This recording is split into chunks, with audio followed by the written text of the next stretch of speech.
अभी इस वक्त हम जंतर मंतर पर मौजूद है दिल्ली में। जैसा कि आप लोगों को पता होगा कि महाबोधि महाविहार को मुक्त करने के लिए कई वर्षों से आंदोलन चल रहा है। इसी बीच आज तीसरा बार कहा जाए तो दिल्ली में ये कार्यक्रम चल रहा है। और जैसा कि आप लोगों को पता होगा कि इस आंदोलन को लेकर सुप्रीम कोर्ट में भी कई इंटरवेंशन किए हुए हैं इस महाबोधि महाविहार को मुक्त करने के लिए। उन्हीं में से एक हमारे पास इंटरवेनर हमारा मौजूद है, इनसे बात करेंगे और बात करके हम सारा जानकारी देंगे महाबोधि महाविहार मुक्ति आंदोलन के बारे में। सबसे पहले स्वागत है आपका। Thank you so much. मेरा नाम देचन आंगमो है। मैं लद्दाख की एक मूल निवासी हूँ और पेशे से मैं एक एडवोकेट हूँ। अच्छा। मैंने फरवरी 2026 में एक इंटरवेंशन फाइल किया था from representing all the Buddhist from the Himalayan region who are practising Mahayana Buddhism.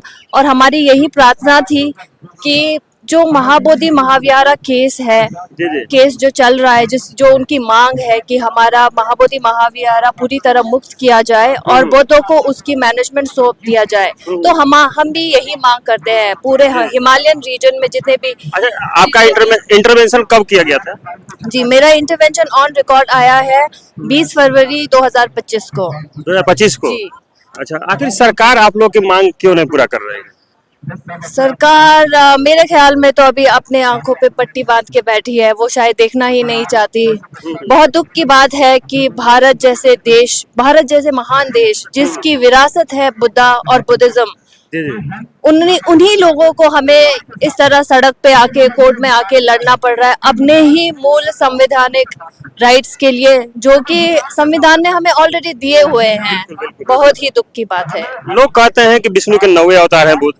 हाँ जी, हम जैसे आपको पता ही है हमारा जो लीगल रिसर्च चल रहा था उसमें हमें ये सब चीज़ों के बारे में भी बहुत डीप रिसर्च करना पड़ा था। तो हमें पता चला कि जो विष्णु जी है वो उनका भी जो इवोल्यूशन बोलेंगे वो काफ़ी अलग तरीके से हुआ है।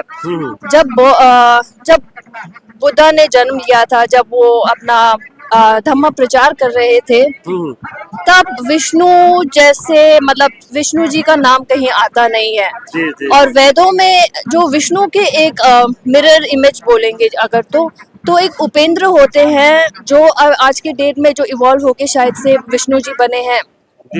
परंतु वो मेन जो उनका वेदों में जो मेन डेटी है वो इंद्रदेव रहे हैं। ये कहीं बड़ी बात कह रहे हो आप। मैंने तो वेद का रिसर्च किया है तो मैं उसी के ऊपर बोल रही हूँ। तो हाँ जी, तो यही है कि मेन डेटी हमारे वेदों में ये इंद्रदेव जी रहे हैं और उपेंद्र जी उनके छोटे भाई जैसे हैं, जो कि इतने पावरफुल नहीं है। सुप्रीम डेटी तो इंद्रदेव ही है और वो उनको वॉर्स में जो उनके यज्ञ वग्न होते हैं उनका वो करते हैं, उसमें वो मदद करते थे। इसके अलावा और भी दो चार वो है जिनसे पूरा मिला के फिर आज के डेट के जो विष्णु के अवतार है, जिनमें कृष्ण भी आते हैं, वो सब काफी विद टाइम इवॉल्व होके आज का रूप लिया है। अच्छा, आप रिसर्च करते हैं, धर्म से संबंधित रिसर्च करते हैं। अभी आप सही कह रहे हैं कि विष्णु बाद में आए हैं और इसी बात को लोग कहते हैं तो लोग के धर्म की आहत हो जाती है। देखिए, जो हिंदू धर्म है, जो वैष्णवैद्स है, वो उनको ये जान लेना चाहिए कि उनका धर्म ऑलरेडी ही बहुत ही अच्छा धर्म है, बहुत ही अच्छी सीख मिलती है। और अगर हम नारद पुराण पढ़े तो उसी में ये उल्लेख मिलता है कि जो भगवान बुद्ध थे वो विष्णु के अवतार थे।